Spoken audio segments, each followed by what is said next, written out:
I want to ask you about the legal battle between Florida Governor Ron DeSantis and Disney. You said you would happily welcome Disney to South Carolina if they wanted to move. What do you think of Governor DeSantis' leadership when it comes to the back and forth with Disney?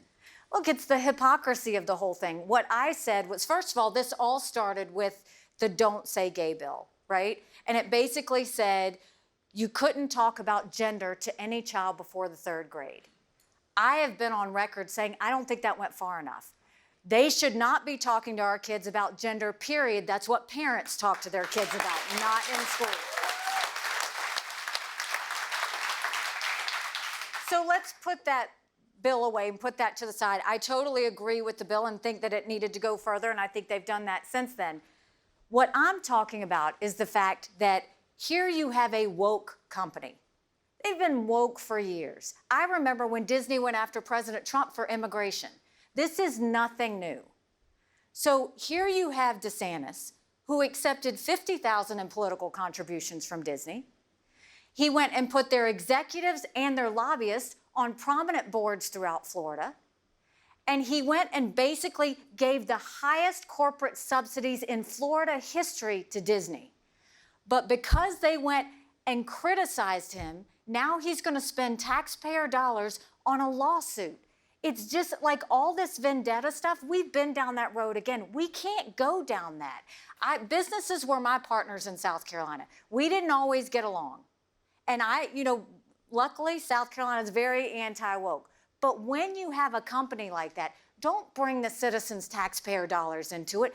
Pick up the phone, deal with it, settle it the way you should. And I just think he's being hypocritical in that. Republican presidential hopeful Nikki Haley drawing a clear distinction from her main rivals, Donald Trump and Governor Ron DeSantis, during a CNN town hall. Joining us now, CNN senior political commentator Scott Jennings and CNN political commentator and attorney Bakari Sellers. Good morning. Welcome to you both. Morning. I think let's just start with coming off of that town hall. I mean, how'd she do from your perspective? Was it a good night for her? I thought she's a very polished presentation. You know, she may be the most polished politician in the field. The question is that what people are looking for? Politicians. That is the question these days. And you know, she had some great moments on Russia. I think I like some of the honesty she had on a few issues. She does engage in a lot of the normal political pablum that sort of is out of vogue right now in the Trump era.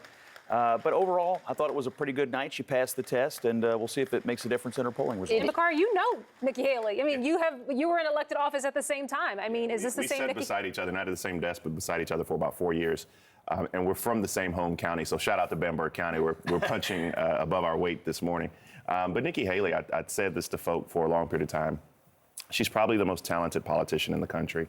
I say that with no hesitation. She's very skilled. She's very good one-on-one in these small retail settings, which is going to bode well in places like Iowa and New Hampshire and even back at home in South Carolina. The problem that Nikki Haley has is nobody really knows what she stands for. And I'm not sure she clarified that last night. You saw many of the inconsistencies, and sometimes politicians, including myself, we try to get too cute by half, and we begin to weave in and weave out, and sometimes we just make no sense. You saw that on things like abortion, where she didn't want to be nailed down, where she signed a 20-week abortion bill in South Carolina with an exception for life of the mother, but no exception for rape and incest. She didn't really want to talk about that last night. She didn't want to talk about whether or not she would sign her successor's 6-week abortion ban. But so when you think about these things, you see it was a little bit uneven. She was extremely strong, to Scott's point, on issues that she knows really well, on Afghanistan, on Russia, on foreign policy. When she got into wokeism and the cultural politics of the day, you saw she was really uncomfortable. Let's play what she said about Ukraine and Western support for Ukraine, and then compare it to what one of her rivals, Vivek Ramaswamy, another Republican candidate, had to say about what he thinks we should do vis-a-vis funding Ukraine. Here they were both yesterday.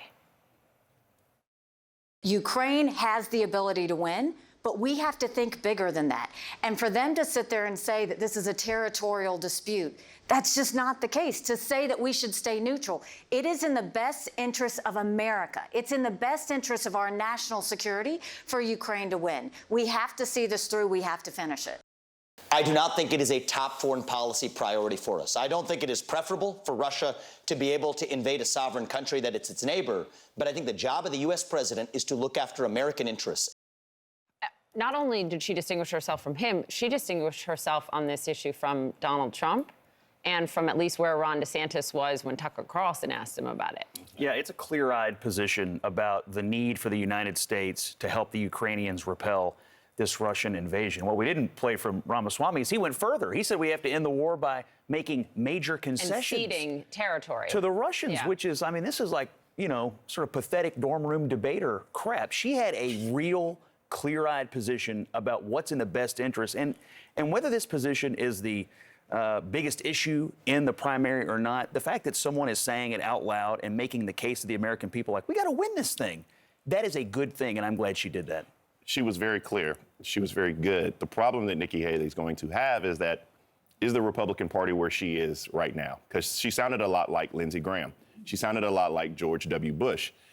They just elected Donald Trump, which is the antithesis to everybody I just named. Right. And so Ron DeSantis is going to have his lunch eaten by Nikki Haley and Donald Trump on that stage on the issue of foreign policy. He just does not have the depth. You saw it in the Tucker Carlson interview. Yeah. But Nikki Haley did show she can debate. I think the problem is, where is the majority of, maybe not Republicans, but the Republican voting base? I think that's interesting because, as you pointed out, Bakari, leaning into foreign policy and her strength there because of her time, of course, with the UN, is that a top issue for Republican voters?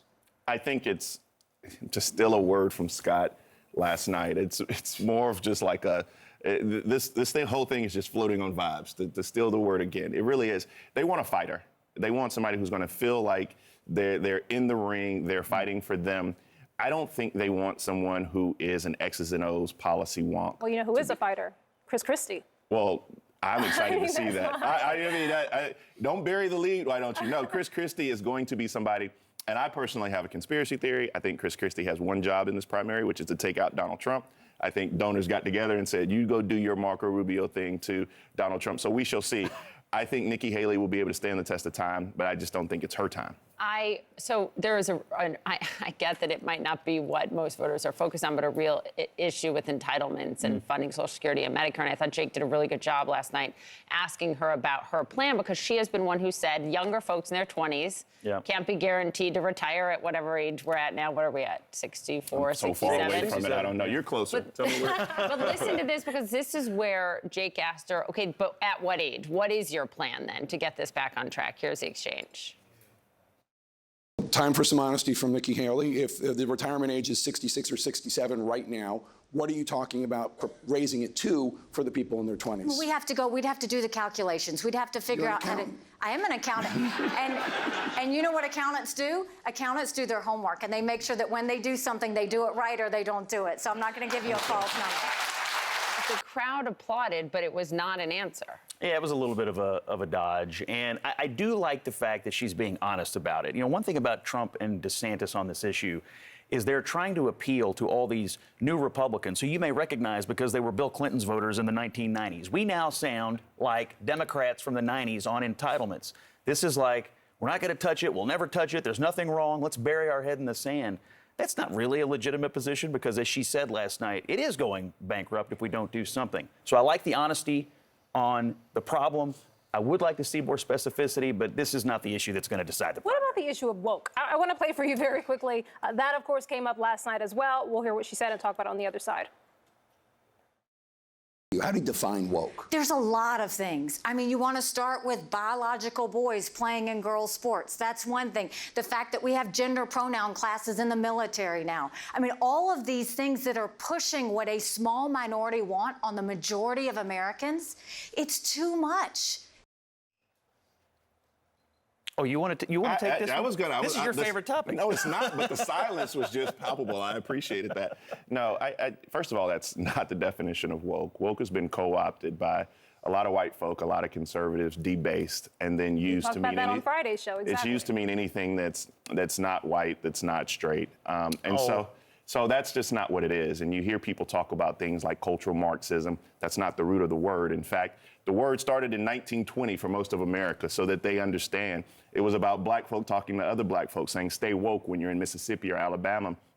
Stay woke politically. Stay woke philosophically. That is what the word means. Now, to take it and make it mean something and debase it that it does not, and you saw her last night, she was stumbling across the definition. It means transgender girls in a girls' bathroom? Is that what woke means? I mean, what does it mean to you, Nikki Haley? She can't define it. Neither can Ron DeSantis. Most Republicans can't. I really hate the debate because it's anti-intellectual, but it's a part of their cultural war that they're trying to wage against. I don't know. Why are you so unsatisfied with Bakari's response? Because that's the answer. He's sighing. Because look, the Republicans who are running for president and most Republican voters perceive a very deep cultural rot in the United States that's in government, media, corporations, universities. Everywhere they look, they see this cultural rot. That's the definition. And so she hit that note on woke, but then she turned around and attacked Ron DeSantis on Disney. Well, after saying his one law didn't go far enough, then she attacked him on the lawsuit. She was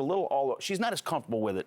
Yeah. This is where DeSantis is scoring because he is the one who has most clearly defined it and seems to be most clearly focused on it and will not let it go or be distracted by other matters. That cultural rot is also known as diversity, but who's keeping count? A lot more to discuss here, guys. But good thing is it's only June, so It we is. will have plenty of time. We have much more time together. Oh, yes. Bakari and Scott, thank Miles you to go. both.